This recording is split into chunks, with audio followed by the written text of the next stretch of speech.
This is backstitch. So I lower my needle over the thread and I take about a third of it through. There we are.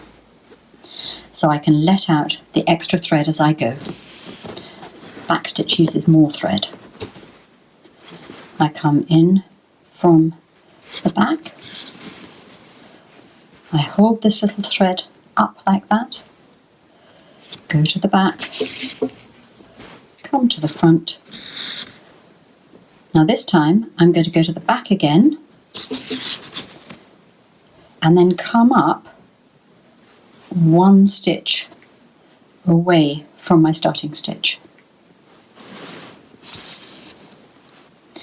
Now I'm going to go back a stitch and then a hole in front of the thread. So go back to the stitch and then come up a hole in front. Back, forwards, back, forwards. When I want to finish the stitch, I go to the back,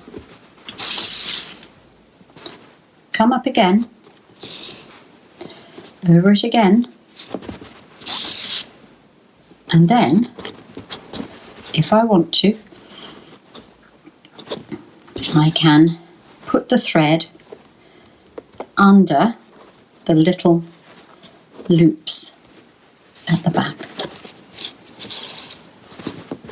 Then trim off the surplus. Backstitch.